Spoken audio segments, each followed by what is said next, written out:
Ukrainians continue to be confronted with scenes of bodies littering streets as they return to towns and villages abandoned by Russian forces. Ukraine's leaders want Russia to be held accountable for what they call crimes against humanity. The mayor of the Ukrainian town of Motizhin, 50 kilometers west of Kyiv, local residents say was killed in an execution-style slaying, her husband and son by her side. This is our mayor, Olga Petrivna, her husband Igor Vasilievich, and son Sasha. These are our local residents who were kidnapped from the village on March 23rd. Reports are also emerging of Russian soldiers using tactics associated with criminal gangs to hunt down Ukrainian volunteers. In the village of Severinka, the body of a 44-year-old member of the Ukrainian Territorial Defense found in a sewage maintenance shaft. His wife said he'd been kidnapped by Russian soldiers. In our village, there were traitors who showed them where they were, but most of them escaped, as did my son. But they took another man as well. In Bucha, one woman found her husband's body in a basement nearly 2 weeks after reporting him missing.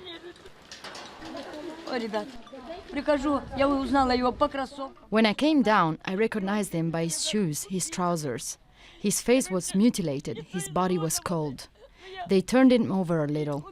My neighbor still has a picture of his face. He had been shot in the head, mutilated, tortured.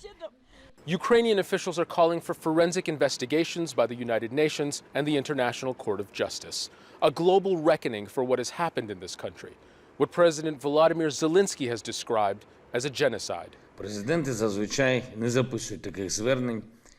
Hundreds of people killed, tortured, executed civilians, bodies on the streets, booby-trapped areas, even the bodies of the dead are booby-trapped, widespread aftermath of looting. Concentrated evils visited our land. The killers, executioners, rapists, marauders who call themselves an army and who deserve only death after what they've done. Even in the safety of shelters in Lviv, Ukrainians carry their anger with them.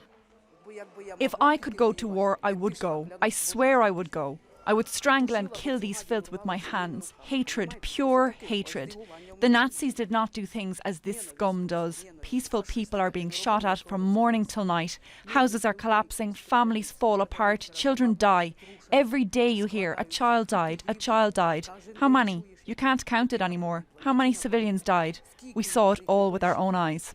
Whether or not Russians accused of war crimes ever face consequences, Ukrainians who have left homes and loved ones behind say young and old will struggle to cope with the trauma of what they've seen for the rest of their lives. Zein, Basravi, Al Jazeera, Lviv. Ukraine's second largest city has been hit by more Russian shelling. 7 people have been killed and another 12 injured. Asad Beg is in Kharkiv. This was a point of impact where the Russian missile hit. Now, it is clearly a residential area. Now, what they fire out are these small, tiny pellets. These metal pellets, and you can see the marks all around. They've broken the windows. You can see all along this wall what the damage that these do. You've got marks all down around this wall.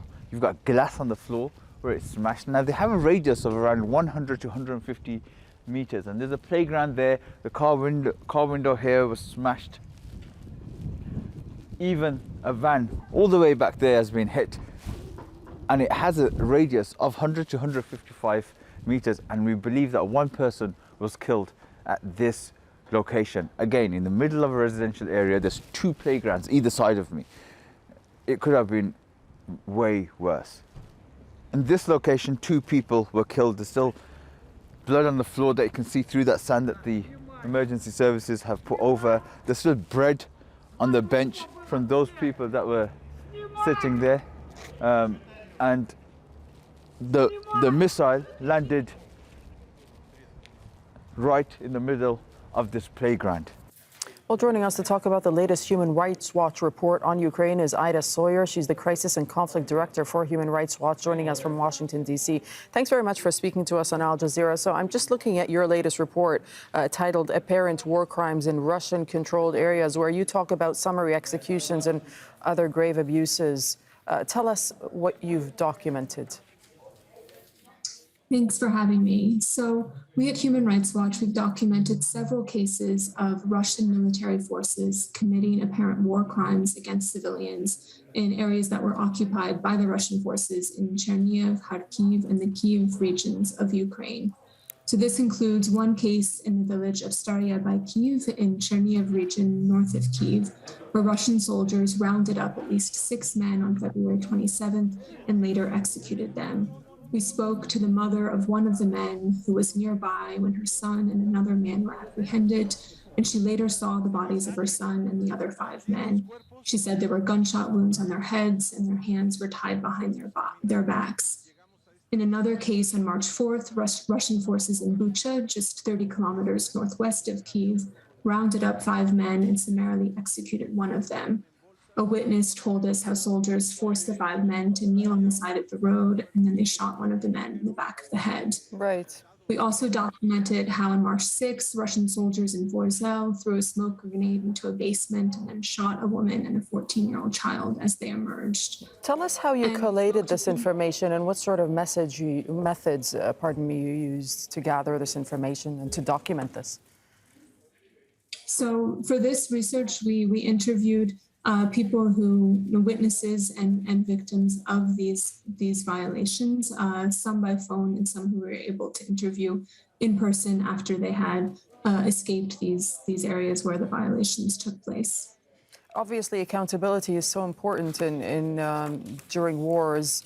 I mean, what are you hoping that this report will actually achieve?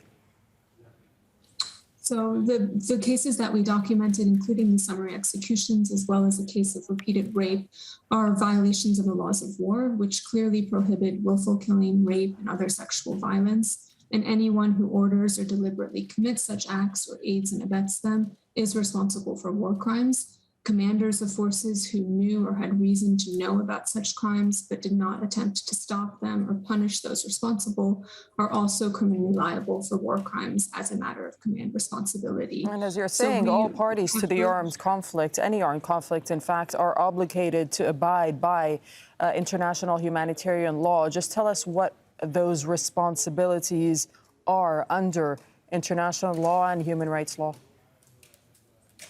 So under international humanitarian law, or the laws of war, all parties to a conflict are prohibited from willfully targeting civilians or civilian targets. They're prohibited from carrying out indiscriminate or reckless or disproportionate attacks that could target civilians or civilian targets, as well as these cases of willful killing, rape, sexual violence, torture, inhumane treatment of captured combatants and civilians in custody.